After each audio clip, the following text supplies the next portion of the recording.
Ça, c'est même déjà en direct. Ok. Ok, quelqu'un cherche le texte. DP, pardon.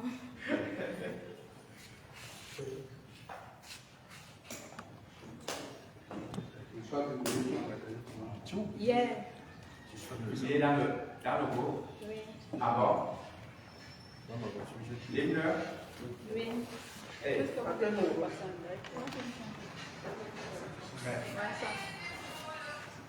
En audio. C'est bon, oui, c'est ça. Oui, c'est en audio. Avec le texte. En audio, c'est plus lent. Ouais, c'est là. Plus lent. Des cadences. Si quelques-uns, non, ça peut aller. Tu as ça? Ok, donc tu as ça. Ah non, j'ai plus ça. Ok, c'est bon, tu peux aller avec. S'ils sont perdus, tu relances vite et puis on prend. C'est pas quoi le début. Donc, c'est ça.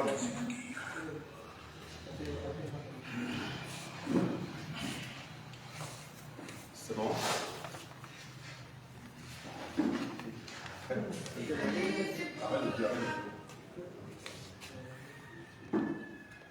Monsieur Moutoua, pour lui. On y va. Des vallées de Bouloba, au plateau de la Damawa, des bambous, Sautive majestueux, le chat de Dieu. Écoute cette terre qui gronde, son espérance profonde, c'est le souffle de la renaissance du Cameroun. Source de Nata, les torrents de la Sanaga, lumière ravine de seigneurie par les flots du bruit. Ces flots de réjouissance, c'est la nouvelle naissance, c'est le souffle de la renaissance du Cameroun. Sur les Manengumba, sur les crêtes de Rebouba, il nous caresse, il pousse l'allégresse. Ces armatans qui chantent, ces moussons triomphantes, c'est le souffle de la renaissance du Cameroun. Guaramangabel, Guararebe, Munyobe, Wandje, Mounye, Mouna, Koncha, Afana, Fosamba, lumière de la nation, éclair le regard des lions, c'est le souffle de la renaissance du Cameroun. Ousserie à Batouri, de Bakassi à Kéossi, unis par les précieux rubans des noces de Fouman, des enfants d'amour. La nuit précède le jour, sur les sillons de la renaissance du Cameroun. Frères et sœurs ensemble, pays des indomptables, sur les sillons de la renaissance du Cameroun. Frères et sœurs ensemble, prenons le vivre ensemble, sur les sillons de la renaissance du Cameroun. Terre de mes ancêtres, que j'aime de tout mon être, je m'engage sur les sillons de la renaissance. Afrique en miniature, ou ta progéniture, je m'engage sur les sillons de la renaissance, sur les sillons de la renaissance du Cameroun.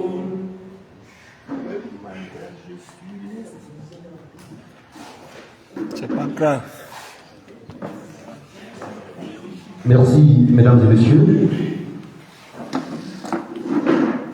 Honorables membres du jury, chers membres d'organisation du projet PDR, mesdames et messieurs, nous allons ce matin débuter avec la demi-finale de notre projet PDR, projet que vous savez bien, vise à donner la parole aux jeunes, à préparer les jeunes militants et voire même camerounais à pouvoir participer dans les débats politiques dans notre pays. C'est donc un exercice de l'art oratoire qui est à sa base des demi-finales aujourd'hui.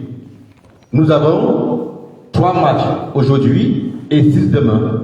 Mais on rappelle que la finale aura lieu ici même, à Maurice. Effectivement, nous permettre d'avoir une équipe encore meilleure. Nous débutons sans plus tarder par la catégorie A, notamment avec l'équipe A5 contre l'équipe A1. À titre de rappel, l'équipe A5 nous vient du département de Yaoundé 5 et l'équipe A1 nous vient du département de Yaoundé 1er. Ainsi, l'équipe A5 est constituée de Keigne Romuald et Juko Trésor. Est-ce qu'on peut applaudir pour eux? Tapez la main pour nos invités. Prière de passer devant, s'il vous plaît. L'équipe A1, qui nous vient de Yaoundé 1, est constituée de 2 jolies dames, très jeunes encore, âgées à peine de 16 ans. C'est chez Chanceline et Ponyou Henriette. Est-ce qu'on peut applaudir pour nos dames de qualité? C'est toujours émouvant, c'est toujours très joli à voir des jeunes filles de votre âge s'engager en politique, surtout du meilleur côté avec le mouvement pour la renaissance du Cameroun. Mesdames et messieurs, le débat qui oppose ces 2 équipes aujourd'hui est: le vote doit être rendu obligatoire pour tous les citoyens en capacité de voter. Le vote doit être rendu obligatoire pour tous les citoyens en capacité de voter. L'équipe qui est d'accord pour cette position est déjà sur place et l'équipe de nos jolies dames est en attente. Je rappelle le principe du jeu. Vous avez exactement 3 minutes pour l'introduction. Mais immédiatement après l'introduction, vous aurez 3 à 7 minutes pour présenter vos arguments. 3 minutes et directement vos arguments. Ça vous fait 10 minutes dans votre première prise de parole. Et l'équipe adverse également, vous aurez 10 minutes, mêmement reparti dans votre prise de parole, avant qu'on ne puisse passer à la contradiction. Est-ce que vous êtes prêts? Vous êtes prêts, monsieur? Merci. On va donc donner la parole pour 10 minutes à monsieur Keigne Romuald et Juko Trésor. Vous avez la parole. Ok, merci honorable de me donner la parole. Je salue tous les AP de la salle, honorables membres du jury, companélistes ici présents, bonjour. Je m'appelle Juko Trésor et mon companiste ici présent s'appelle Ponga Romuald. Nous sommes ravis de présenter le thème de débat qui porte sur le vote qui doit être rendu obligatoire pour tous les citoyens en capacité de voter. Il est primordial pour moi ici d'abord de définir le vote. Et Larousse, dictionnaire français, définit le vote comme étant une manifestation de volonté individuelle ou globale à l'occasion d'une élection ou d'une prise de décision. Nous avons dès lors structuré notre argumentaire autour de 3 arguments. Le premier qui est le renforcement de la participation citoyenne, incitation à l'engagement politique de tous les citoyens, renforcement de la légitimité du représentant. Il est important pour moi de préciser ici que nous défendons la cause selon laquelle le vote doit être rendu obligatoire pour tous les citoyens en capacité de voter. Je vous remercie.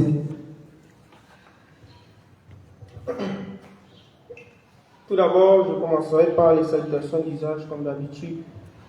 Je dirais possibilité, chers messieurs, chères mesdames, chers amis politiques, chers membres du jury, mon bonjour. Je me nomme Kenye Ponga Romia, comme l'a si bien dit mon copanéliste ici. Et dès lors, on n'aura pas besoin de plus de 3 arguments pour pouvoir défendre notre point de vue selon lequel le vote devrait être rendu obligatoire ici au Cameroun. Le premier argument ici, c'est que le vote permet le renforcement de la démocratie. En second argument ici, nous allons voir que le vote met ici en avant la stabilité politique. Et ici, un troisième point, c'est que le vote permet une légitimité des représentants gouvernementaux. Donc, sans toutefois perdre de temps, notre premier argument ici, qui s'appesantit sur le renforcement de la démocratie, met en avant le fait que rendre le vote obligatoire permettra une participation massive des populations lors des échéances électorales. Et ici, elle permettrait aussi à ce que une minorité de personnes ne décide pas pour la majorité de personnes. Cela permettra aussi à une bonne marche des démocraties.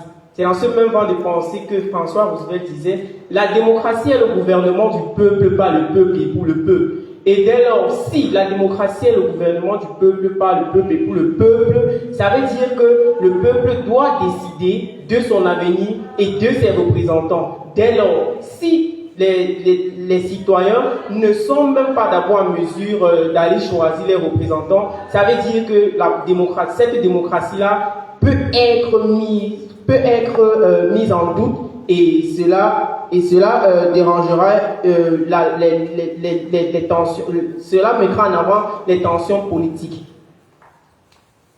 Et maintenant, ici, on peut aussi dire que le fait de rendre le vote obligatoire peut garantir une meilleure représentativité de la pensée de tous les citoyens dans le pays. Et aussi, cela permettrait à tous les citoyens de donner leur point de vue et aussi de s'imprégner de la chose politique. Ici, on va aller sur notre deuxième argument qui est celui de la stabilité politique. Ici, rendre le vote obligatoire mettra en avant une bonne stabilité politique parce que si le vote n'est pas rendu obligatoire dans la majeure pays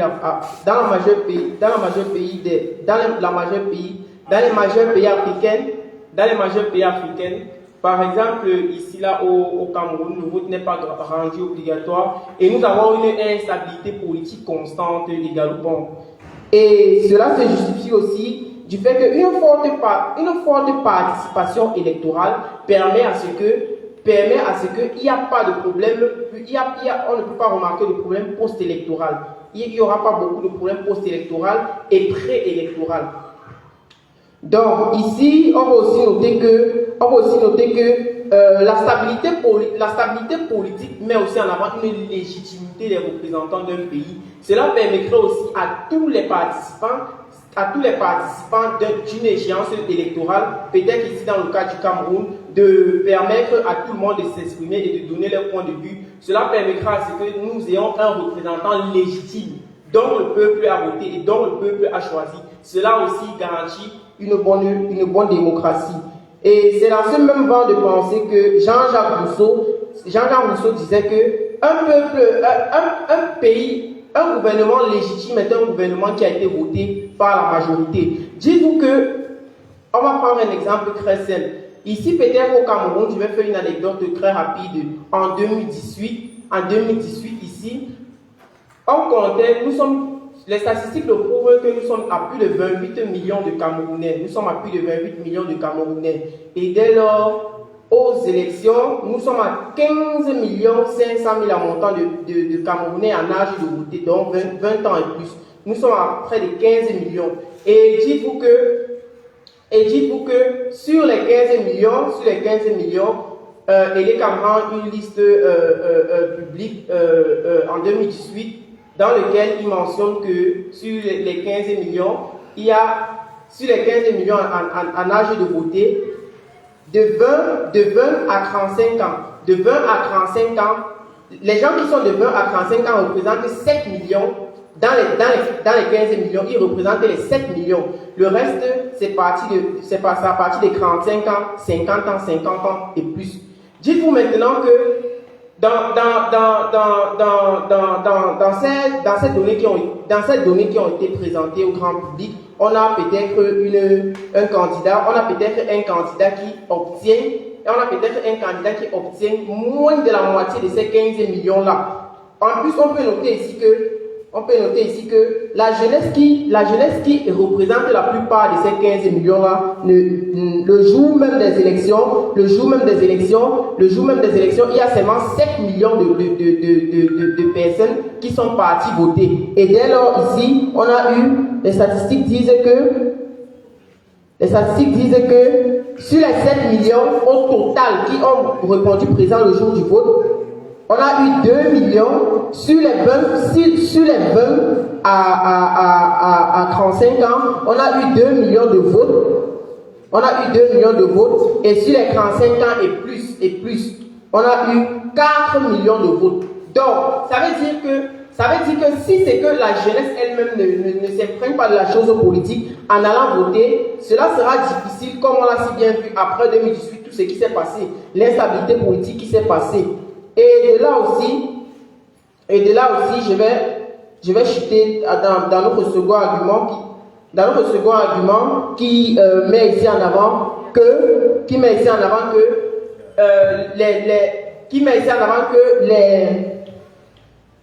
les représentants doivent être légitimes. Les représentants d'un État doivent être légitimes, donc ils doivent être votés par la majorité. Dès lors, je vais passer la parole ici à mon copanéliste afin de mieux vous édifier à ce sujet. C'est le troisième argument, vous avez dit, il vous reste 3 minutes. C'est le troisième argument. 3 minutes. Ok.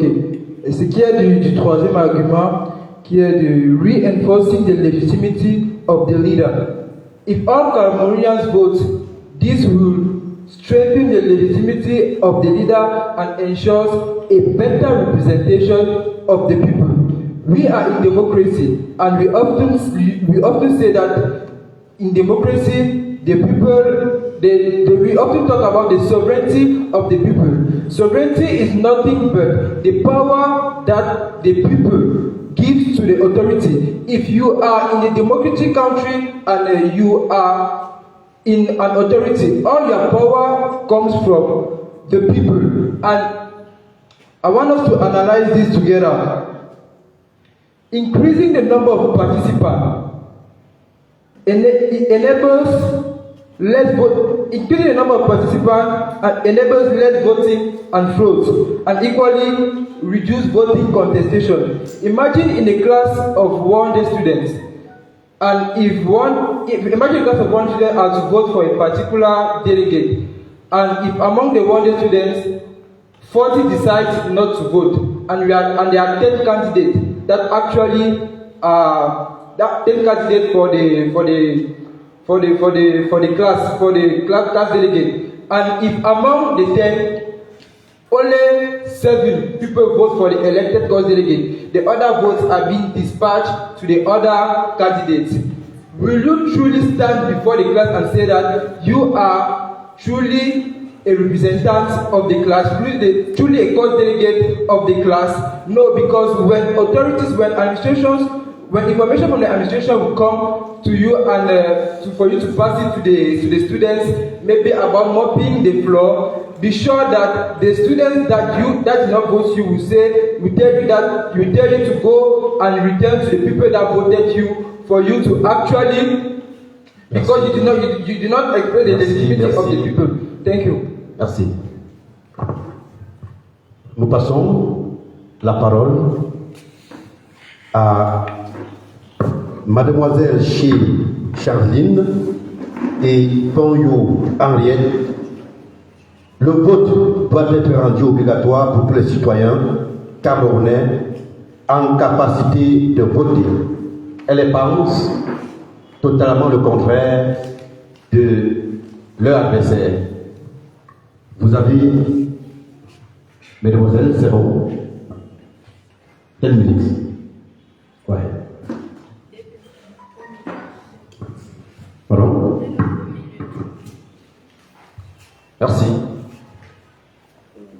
avez 10 minutes pour nous démontrer votre force de frappe. Thank you, MC, for giving me the floor. Esteemed members of the jury, dear political friends, ladies and gentlemen, good morning. I am called Fonya Harriet, and I'm accompanied by Chanceline Siri, who come from the Federation of Yaoundé One. We are here to debate on a theme: voting should be made compulsory for all Cameroonian citizens. And obviously, we stand against this fact, the fact that voting should not be made compulsory for all Cameroonians. So, I'll allow my co-debater, Chanceline, to outline the various points why voting should not be made compulsory in Cameroon. Thank you. President of the jury, esteemed members of the jury, my dear political friends, ladies and gentlemen, good morning. I'm called Chanceline Siriche, and with me, my teammate, Fonya Harriet. Permit me to remind you of our debate team. We stand for the fact here that voting should be compulsory, but we stand against the assertion. We stand against. Okay, I'm going to outline 4 points to show that voting should not be made compulsory in Cameroon. Firstly, it is against human rights, especially freedom of choice. Secondly, law-abiding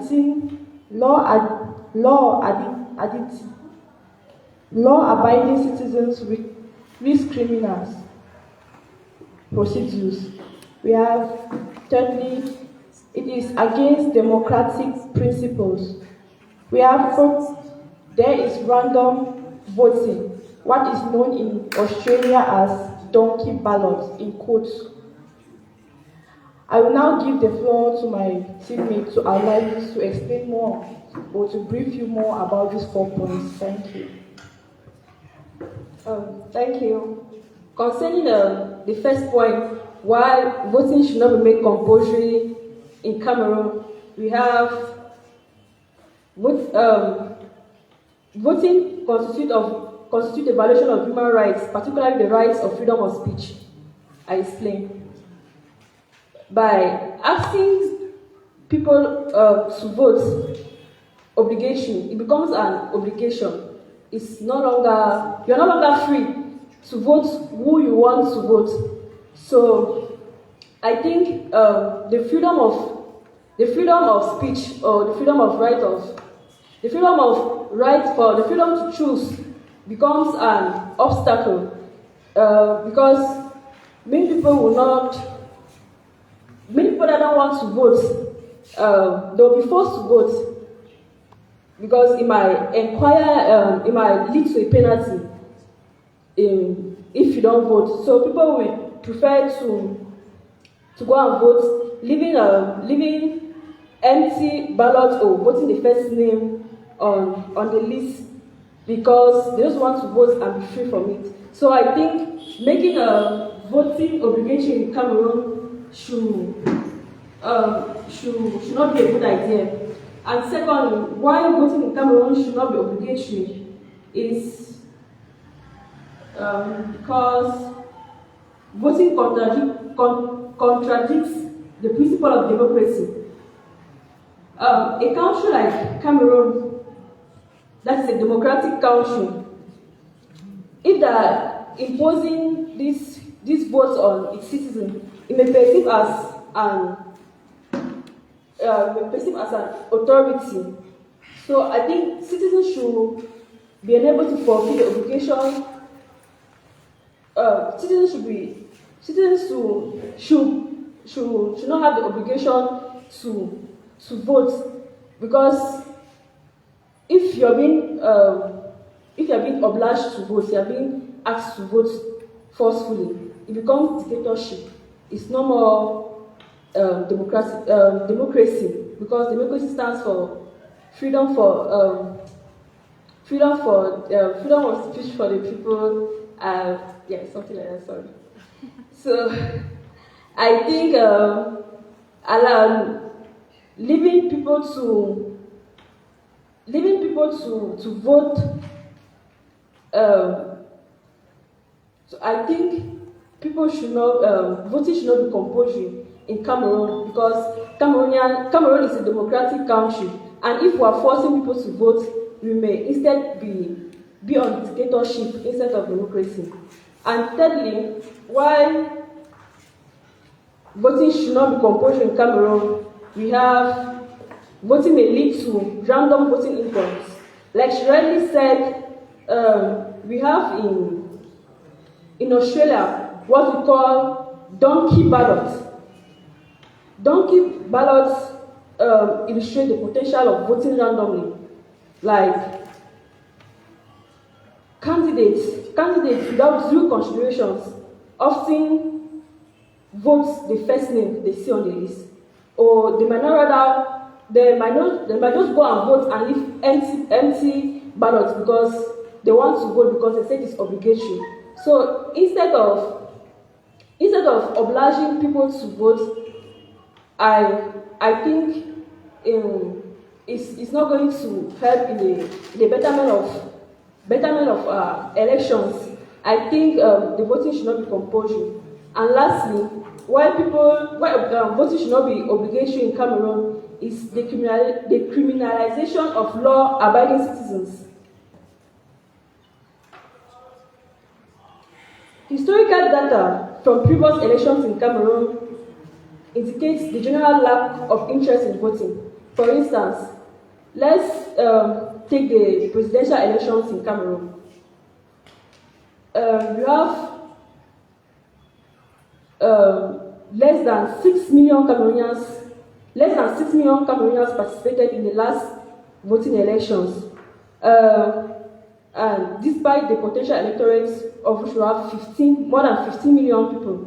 So the social repercussions of penalizing these people that can be estimated to 10 million citizens cannot be underestimated. So you are here and stand against the fact that voting in Cameroon should not be made obligatory.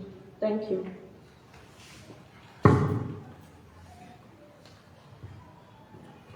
Thank you, Mrs. Shea Chanceline and Pariou Ariel. Would you see that text? On va accueillir l'équipe adverse qui certainement n'est pas d'accord. Mais si vous êtes d'accord avec elle, je pense qu'on peut arrêter le débat. Ok. Ils sont pressés de prendre le micro. Vous avez 7 minutes pour présenter votre réfutation de leur idée. Thank you. It will be primordial for me to recall my position. That is, we are standing for the fact that voting should be made mandatory for all Cameroonians who are eligible to vote. I was greatly surprised and flabbergasted with what our co-panelist said. She spoke about leading to random voting ballot.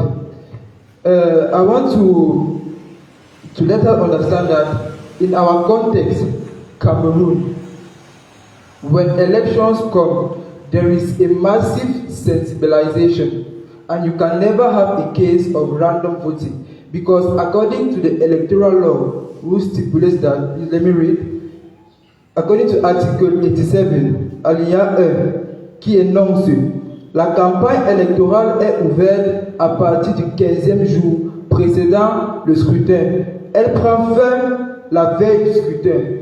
It is during that campaign that a massive sensibilization is done. So, if in our context, Cameroon, because we are not in Russia, we install an obligatory vote, there is a massive sensibilization that is done, and that will continue to be done for the people to not have random voting. Okay, that's one point. She equally spoke about freedom of choice. Freedom of choice, deciding not to vote for a particular candidate, it seems you are confusing. Deciding not to vote for a particular candidate is deciding to vote. I know you have never voted before because you are not in the range, because you are not in the range of voting. In Cameroon, there is what we call during the vote, there's what we call in French bulletin de vote, and there's an extra bulletin de vote that where there is abstention, you can actually abstain from voting. That is, you are free not to be imposed from a candidate. Actually, deciding not to vote for a particular candidate is, you're not confused with deciding not to vote for a particular candidate and deciding not to vote. They are two different things. You can decide not to vote for a particular candidate, but that is still deciding to vote. Voting is a fundamental way you can make your voice to count. This is just for precision, because we are in a democracy. The only way, one of the fundamental ways to make your voice to count is through vote. You will see, notably during campaigns, people will come and want to steal the only thing that belongs to you by flattering you with sardine, bread, any bag of rice. But what actually belongs to you and they cannot steal is your vote. So keep it alone and keep it jealously. I want to evoke a country, Belgium, which is a country that actually applied the mandatory voting since 1892. And let me assure you something. From them, they always have a great representation of the people, and it enforces the legitimacy of the president. She equally spoke about democracy, which I will give the floor here to my co-panelists to speak about that point.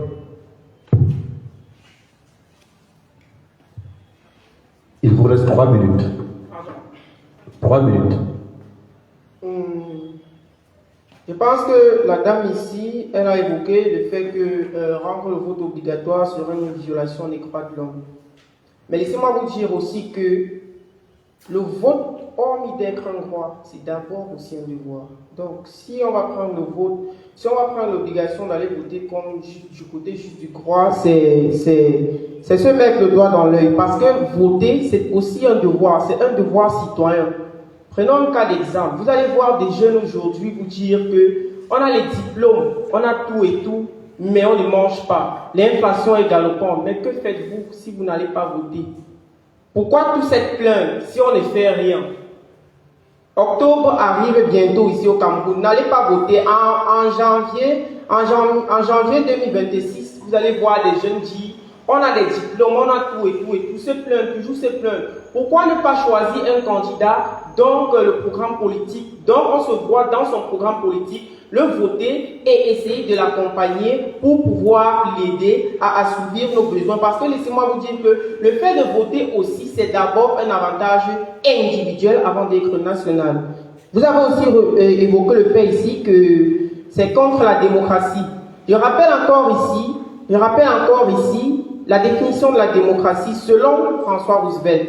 La démocratie est le gouvernement du peuple, par le peuple et pour le peuple. Et dès lors, quand ce peuple n'arrive pas d'abord à assouplir ce devoir premier de la démocratie qui est d'aller aux échéances électorales afin de voter. Ça veut dire que là, je pense que vous vous trompez nettement. Et là, quand vous dites que c'est contre la démocratie, c'est plutôt ne pas aller voter qui est contre la démocratie. Car la démocratie dit gouvernement du peuple, par le peuple et pour le peuple. Ça veut dire que le citoyen lambda doit être dans le devoir, sinon dans l'obligation d'aller voter son représentant. Après, pour ne pas entendre, on a les diplômes, on a ceci, on a cela, on ne mange pas. Vous faites quoi si vous n'allez pas voter? Vous avez évoqué ici le fait de l'anecdote 2018. Donc, 7 millions étaient partis au vote et puis c'est 3 millions qui ont voté. Est-ce que c'est normal?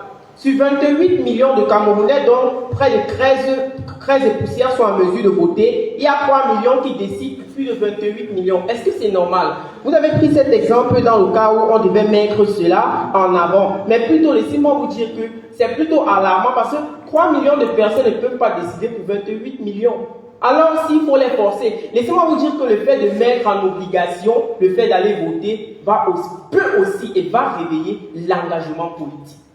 Va réveiller dans la jeunesse et dans tous les votants, de 20 ans en montant, l'engagement politique. Et dès lors où on est engagé politiquement parlant, on n'ira point voter au hasard. Parce que vous avez évoqué ici le vote au hasard. Et aussi parlant, je vais revenir ici sur la violation des droits de l'homme, le fait d'obliger les citoyens d'aller voter n'efface point leur abstention politique du fait qu'il y a les bulletins nuls. Donc vous pouvez entrer dans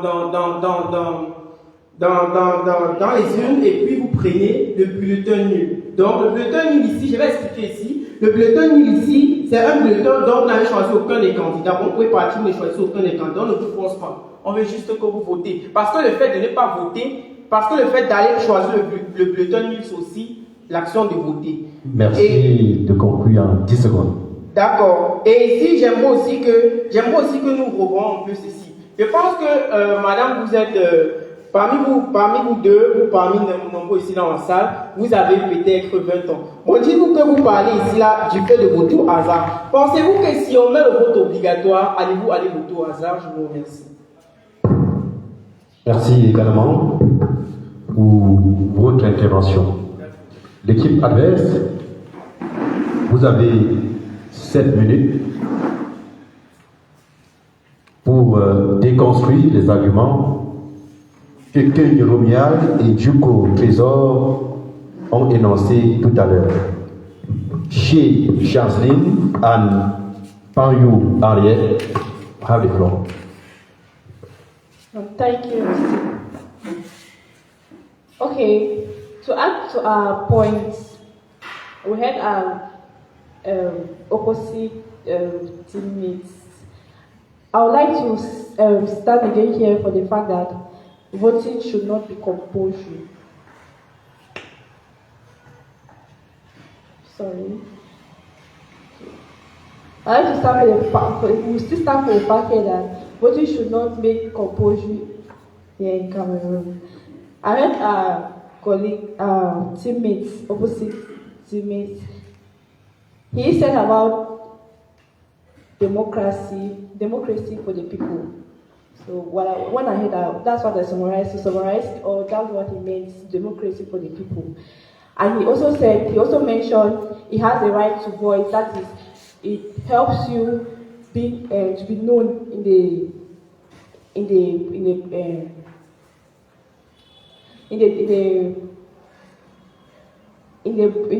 voting stage. That is, what he meant was that he gives you a voice of like to make people know that you have reached in a stage where you can vote, and it gives you the voice to the people.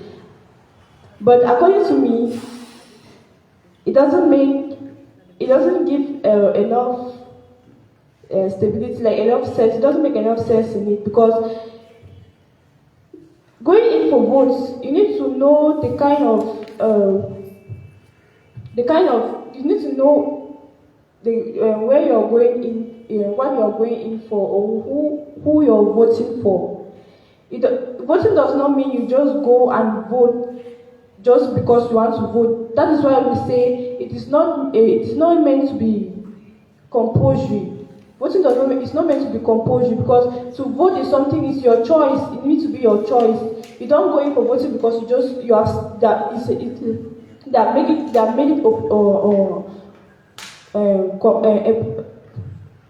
compulsory for it. It's like they are forcing you, and you just do it for pleasure, to just do it and leave. So voting should be made in a way that it should be your choice, and you should know what you're voting for. Not that you just go in for voting. He also mentioned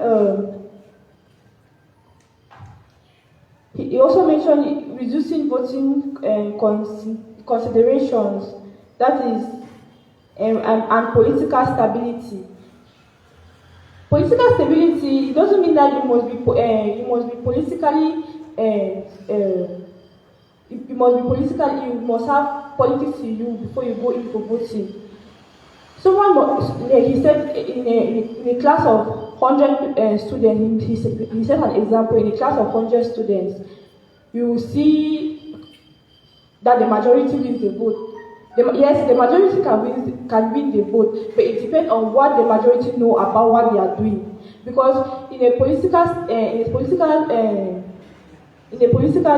stability, if you ask about what they vote for or why was the reason they voted for, they will not give enough explanation. That is, they will not have enough reasons why they voted for this person. They just did it because they know voting is meant for everybody, and that's why they just did it. So they just need to satisfy your wants and not their own. Because if you ask them the reason why they did the voting, they will not explain, they will not give you any reasonable point for their voting. So, with everyone stand here, I will give the mic to my teammate. 2 or 3 minutes. I'll then hand the mic to my teammate. No problem. Okay. I want to clarify something. I know why I'm standing here for. Maybe, I don't know, je parle en français, d'accord, je suis en français. Choisissez la langue qui vous arrange. Je suis ici pour défendre le fait que les voix ne doivent pas être obligatoires. Pas que les voix sont... Les voix sont permis à tout le monde de voter. Donc je m'explique. Les voix ne doivent pas être obligatoires. Pourquoi? Pardon? Allez-y, madame. Les voix ne doivent pas être obligatoires. Pourquoi? C'est quand tu dis quelque chose d'obligatoire, c'est comme une autorisation. Tu es obligé de voter même si tu ne veux pas voter. Donc c'est ce que nous sommes ici là pour combattre le fait que ça ne doit pas être obligatoire. Tu dois voter par ta volonté. Parce que tu veux voter, je ne vais pas ici voter parce que je vais voter telle personne. Et je ne vais pas voter parce qu'on ne m'a pas donné un SAMI derrière que non, quand tu arrives, tu votes telle personne, quand tu arrives, tu votes telle personne. Parce qu'on se connaît, Si on laisse les voix autorisées à tout le monde de voter, les Camerounais, ils vont seulement se lancer là, sortir là, oui, j'ai voté. On te connaît ici. Non, ne me coupe pas la parole. On te connaît ici. Donc, si c'est que c'est obligatoire, ce n'est plus la démocratie, ça devient la dictature. Donc, on t'oblige à voter. Et si on t'oblige à voter, forcément, il y aura une loi qui sera mise au point que si tu ne votes pas, tu seras pénalisé ici. Donc, quand je parlais, et puis quand je revenais sur les bulletins nuls, pas forcément les bulletins nuls. Quand il dit random vote, c'est que tu votes parce que tu dois voter pour fuir les pénalités.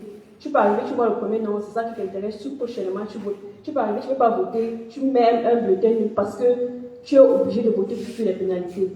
Donc, quand je prenais l'exemple de l'Australie, c'est pas pour dire qu'on doit faire comme eux, juste pour montrer que si les votes sont obligatoires, ça peut conduire à plusieurs choses qui ne seraient pas bien pour le pays. Donc, ici, nous sommes toujours là, que les votes ne doivent pas être obligatoires au Cameroun. Yeah. Le vote obligatoire n'est pas la démocratie, mais c'est la dictature. Nous avons bien compris. Et l'adversaire a 3 minutes, 7 minutes autant pour moi, non? 3 minutes pour la conclusion et l'appel à l'action.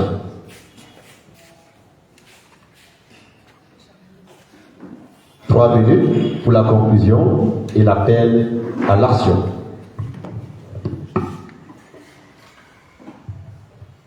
Vous avez la parole. Nul besoin encore ici de le rappeler, pour tous ceux qui me connaissent déjà, je ne fais jamais de conclusion. Parce que pour moi, conclure, c'est être en panne de réflexion. Et pour moi, la conclusion, c'est encore une nouvelle facette pour ouvrir le débat. Aux chers téléspectateurs qui nous regardent depuis les réseaux sociaux et depuis ici, là. Donc, je ne fais pas de conclusion, je vais faire une petite analyse ensemble. Comme l'a si bien dit, je pense que mon co-panéliste l'a même déjà fait ici. Dites-vous que nous sommes dans une classe de 100 personnes. Dans une classe de 100 personnes. Nous sommes dans une classe de 100 personnes. Et dans cette classe-là, dites-vous qu'il y a 10 candidats pour être chef de classe. Il y a 10 candidats pour être chef de classe. Donc, ici, si on fait 100 divisé par 10, c'est parce que ça fait 10. Maintenant, Au moment du vote, madame écoutez bien, le matin du vote, il y a 40 candidats qui disent que le vote n'est pas obligatoire, le vote n'est pas important, le vote ne sert à rien. Bon, ça veut dire qu'on reste avec 60 candidats. On arrive avec les 60 candidats très tôt le matin. Là maintenant, il y a 60 candidats qu'on a départagés il y a 60 élèves qu'on a départagés sur 10 candidats. Les 10 candidats arrivent donc. Maintenant, les 10 candidats arrivent donc. Il y a un candidat qui passe avec 9 à 10 voix. Il passe avec 9 à 10 voix. Dites-vous que dans cette salle de classe-là, sur les 100 élèves qu'il y avait, il y a 8 qui se sont portés garants pour voter un candidat. Et c'est lui qui doit logiquement être le chef de classe. Pensez-vous qu'un matin petit s'est levé et dit que l'enseignant a dit peut-être qu'il nettoie le sol? Pensez-vous que les 40 candidats qui s'étaient proclamés, genre le vote n'est pas obligatoire, pensez-vous qu'ils seront en mesure d'exécuter les ordres de ce chef? Serait-il nécessaire de penser que le vote ne sera pas obligatoire après pour boycotter la vie, les décisions gouvernementales? Non. Monsieur, ici, je vais donc appeler à l'action en disant que... Monsieur Roumial, vous aviez 3 minutes. Il vous reste à peine une. C'était pour la conclusion. C'est l'appel à l'action maintenant. D'accord. Désolé. Ici, je vais donc appeler à l'action à tout le monde à aller dans les urnes, à aller remplir les devoirs citoyens, à aller choisir les représentants du lendemain, afin qu'on ne se retrouve pas dans l'instabilité politique. Je vous remercie. Merci également. Rendez-vous dans les urnes. C'est un jeune qui me dit, et d'ici octobre, les urnes nous appellent. Mais avant, on va réécouter la position de Yaoundé premier avec leur conclusion. Allez-y, mesdemoiselles. C'est bon? A-t-il des fois? Très bien.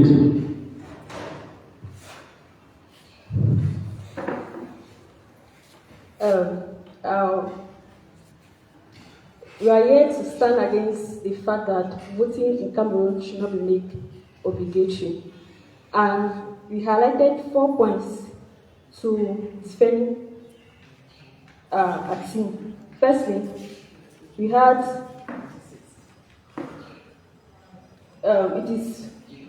voting obligatory is against human rights, especially freedom of choice. And secondly, law-abiding citizens lead to criminal procedure. And thirdly, democratic principles. And lastly, voting in Cameroon should not be made obligatory because it leads to donkey ballots. I don't know when my co-debaters, when they talk, because one of the first points was something like reinforcing democracy. In Cameroon, voting is a right. You have the right to vote. You have the right not to vote. So if they come and tell you, you must vote, that's really an obligation. They're only telling you that you must do it. You don't have the right to choose or not.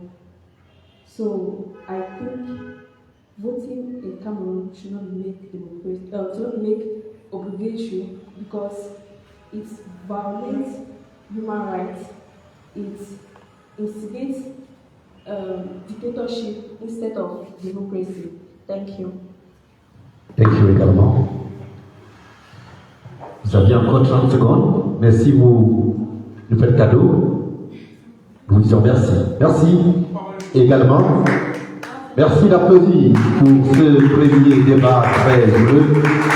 Je vais inviter l'équipe adverse à se placer devant parce que le public doit également se prononcer avant l'exposé. Placez-vous devant, on va vous voir du bas jusqu'en haut. Mais avant, j'ai une petite question à vous poser. D'abord, à l'équipe qui nous vient du département des Yaoundé 5, Kenya Roumial et Djouko Trésor, vous défendez le fait que le vote doit être obligatoire. Très bien. Quelle est donc la sanction que vous proposez si on ne vote pas?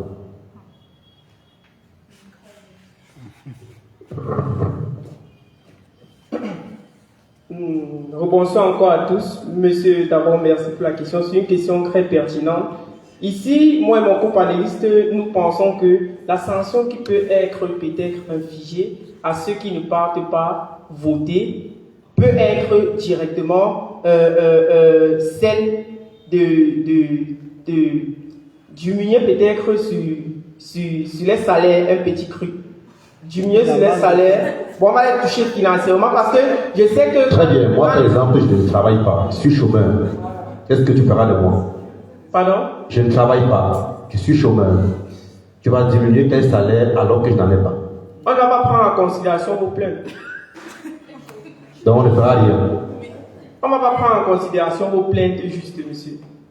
Je pense que mon compagnon a quelque chose à ajouter. Ok, allez-y. Merci d'abord pour la parole.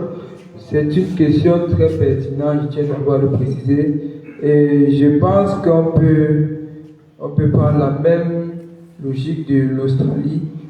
Quand vous ne votez pas en Australie, qui a instauré d'ailleurs un vote obligatoire pour tous ces citoyens, pour ceux qui ne votent pas, sont tout simplement pénalisés avec une caution, une amende qu'ils ont à payer. Merci. D'accord, et peut-être une dernière question. Comment saurez-vous? Peut-être que je n'ai pas voté. Ok, c'est vrai que dans le cas de notre pays, le Cameroun, nous ne faisons pas un recensement chaque année, mais dans les pays développés comme ailleurs, c'est primordial, c'est un aspect très important.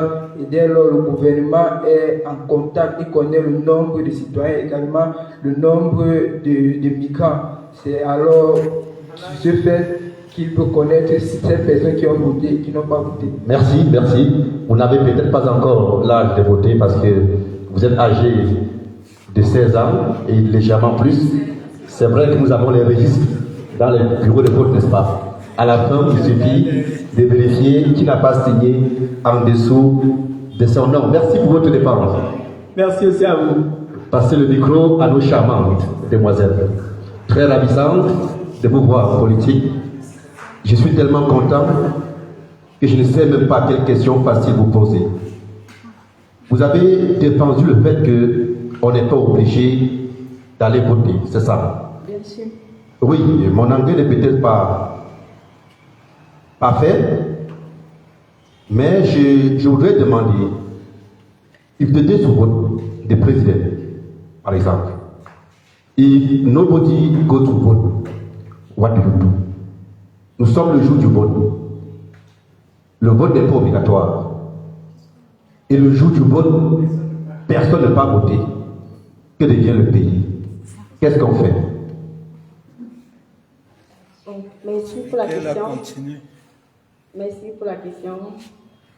Mais je ne pense pas, pour moi, je ne pense pas que personne n'ira voter. Parce que chaque participant a un parti. Si, par exemple, si c'est que le professeur Maurice Kamto se pointe pour voter, voici ces militants ici. Vous défendez le MRC comme MRC. Vous défendez le MRC comme vous le faites si bien. Je ne pense pas que si c'est que vous voulez qu'il soit président, vous allez rester chez vous pour ne pas voter. Donc,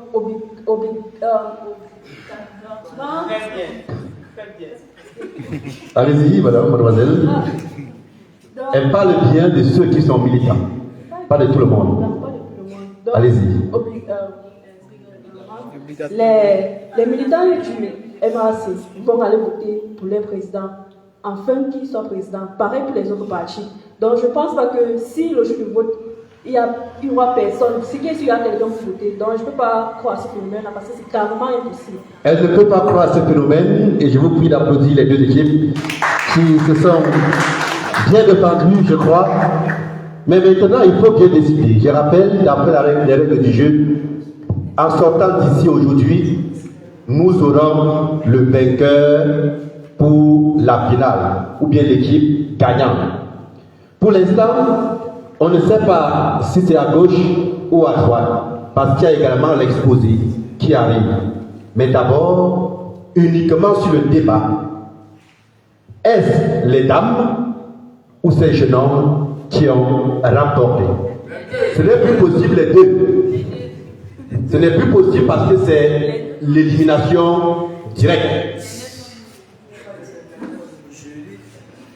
Cher public, la victoire est à ma gauche ou à ma droite.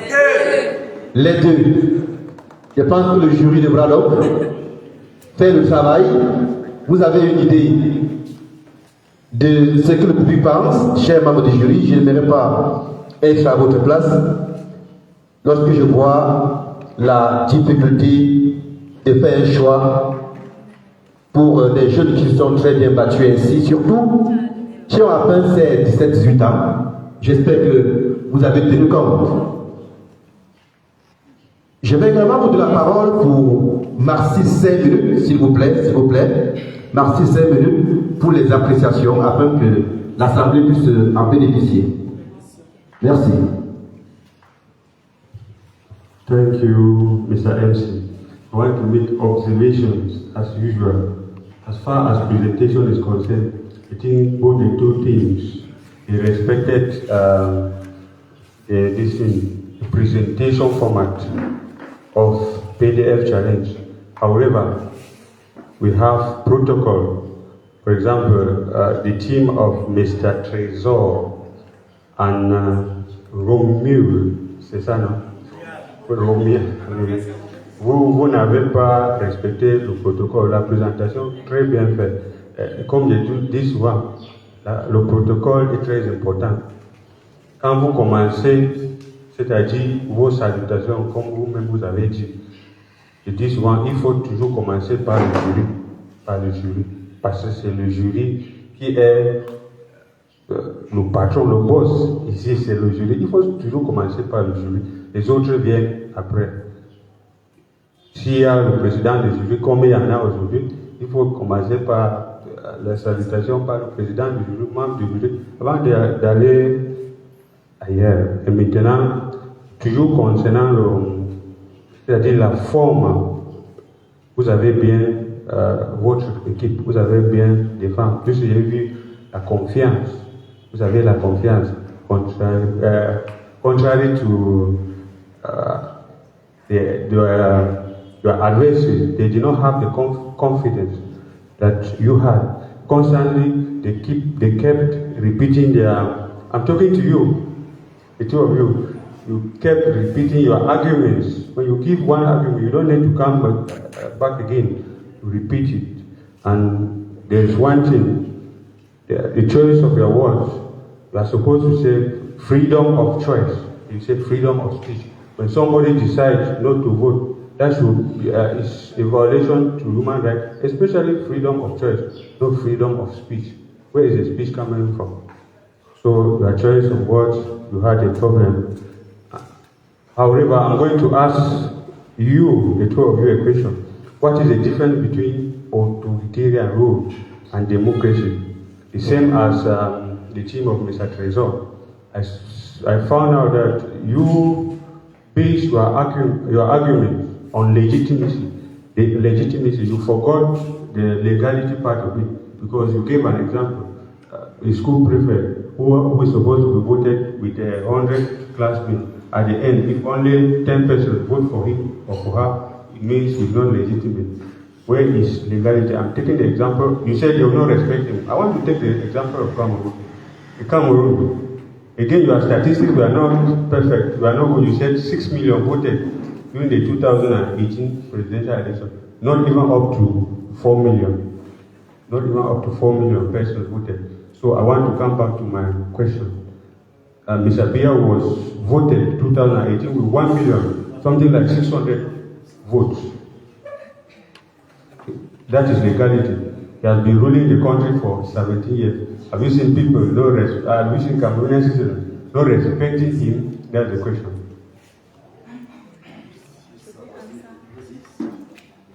Should they answer? You have your microphone there, right?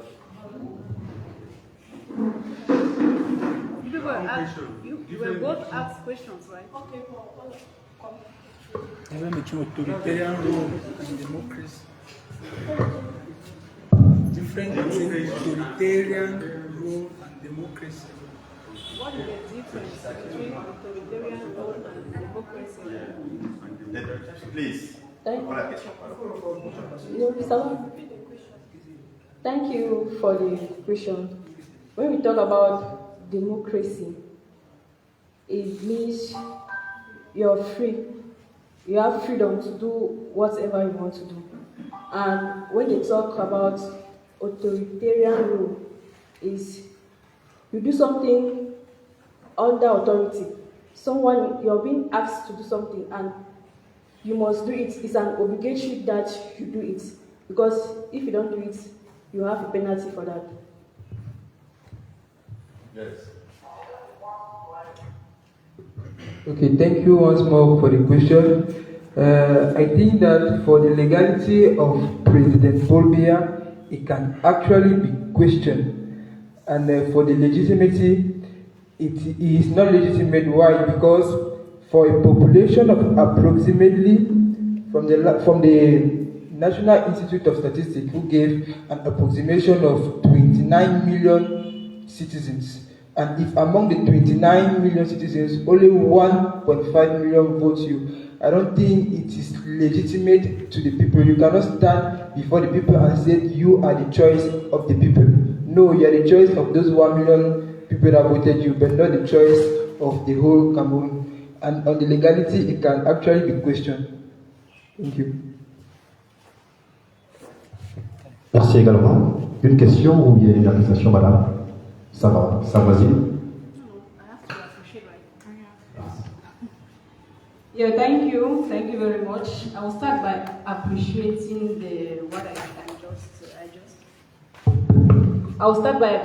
what I just saw before, realizing that we are dealing with 18 to 21 years old participants. It is really something to appreciate. The debate sounds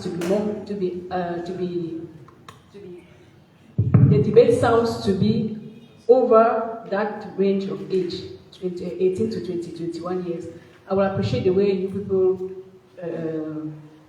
argumented, the way you defended your different points, the way you stood on your arguments. Concerning the team, Kenya, I think it's Kenya and Trico, the male team. Thank you. You people have really nailed it. I appreciate the confidence you people have in defending your different points. I'll start by your presentation. Yes, my colleague here just said the people made the right presentation, but I don't know if I was the one that did not have the real listening, but I didn't hear from which federal division you come from. I saw you starting by, concerning the protocol, as you said, once among you started by the people before coming back to the jury. Another one case started by the CM addressing to him as the honorable. We understand that it is not easy to stand before people and speak audibly the way you put it, especially the introduction is not every time simple, and we'll accord you that. Yes, I will go straight to your argumentations. When you were argumenting, I heard you taking an example. I'll come to the example you put took during your the development of the development and the conclusion. He talked about the example you took about a class a class prefect. Was it that? A class prefect, yes.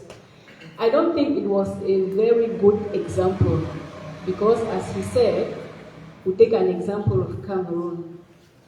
Whether it is, let us say 100% as you said, whether even it is 1% of the population that voted, once the results are pronounced, you have to align yourself.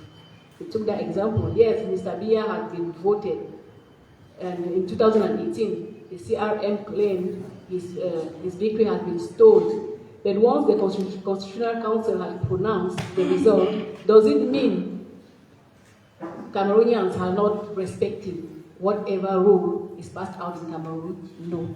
So the example was not a very good example. I appreciate the research. I realized we made a lot of research, and that was good. And I think if people keep on doing the same, people will be perfect debaters. Concerning the other thing, Madame Fonui Harriet and Che Sandrine. Oh, sorry, Chance Dean. Okay.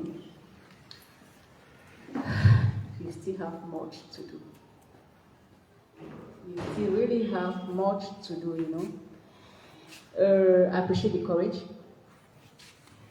It's true is that I think this is Chef Fonui. You were more confident of yourself than your colleague. You could realize during the debate that your opponents were more prepotent than you. They were more sure of themselves. They really went to the brief of everything. You could realize that. I won't talk much, but what I will say to you is that you really have, when you come for something as such, here you are at the, when you come for such thing, you have to really research on it. You are dealing with a topic that deals with democracy, and I was shocked you could not give a definition of democracy. When your co-panelist just gave the definition, for you to just give that same definition was a problem. And I will tell you, democracy is defined as government of the people, for the people, and by the people. So when you come for such a debate, for such a program, you really have to go on for research. Thank you. Thank you, everyone. Yes. Thank you very much, my learned colleague, for your remarks. Je ne vais pas revenir sur ce qu'ils ont dit par le passé. J'aime toujours qu'on contextualise les débats.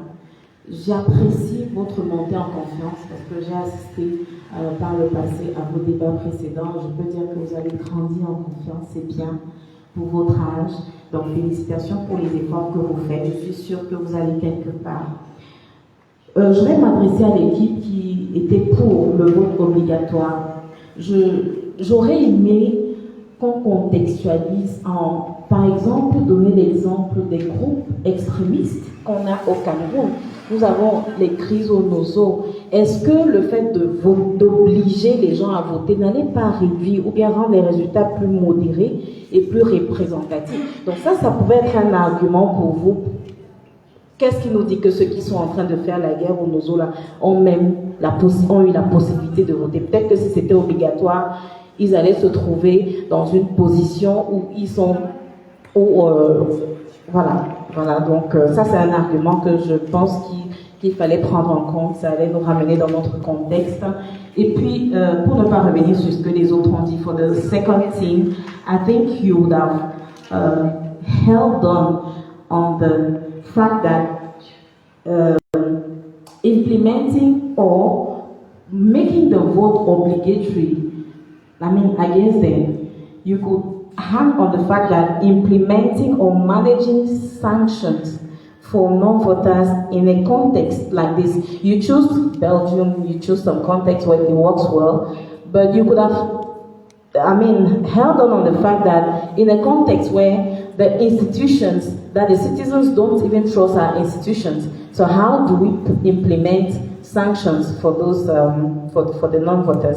C'est tout ce que je pourrais ajouter. Merci. Merci, chers membres du jury, pour ces appréciations, j'allais dire, ces enseignements. Je pense que c'est terminé pour ce premier débat. Vous ne partez pas parce que vous aurez des résultats avant de rentrer chez vous. Merci de retrouver vos places. Merci. J'allais oublier que c'est l'équipe, la catégorie A. Et après le débat, l'exposé porte naturellement sur le mouvement pour la renaissance du Cameroun, notamment le pacte de solidarité du mouvement pour la renaissance du Cameroun, signification et étude de cas. L'équipe conduite par Ken Romial et Duco Trésor vont prendre la parole en premier. Vous avez exactement 10 minutes pour nous dire ce que vous en savez. Merci.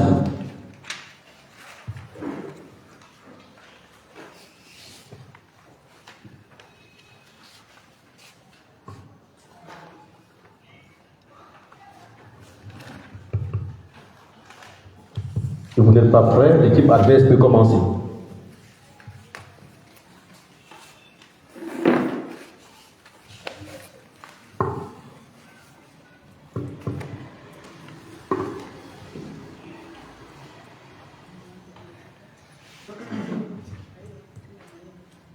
Vous avez la parole.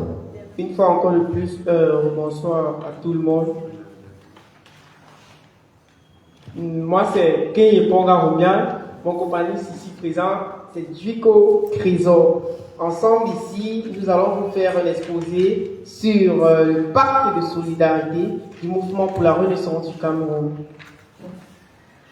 Dès lors ici, c'est même d'abord quoi le pacte de solidarité du mouvement pour la renaissance du Cameroun. Le pacte de solidarité du mouvement pour la renaissance du Cameroun ici est un acte humain qui vise ici à aider les populations démunies, les zones en crise alimentaire, les crises sanitaires, les catastrophes naturelles et encore beaucoup.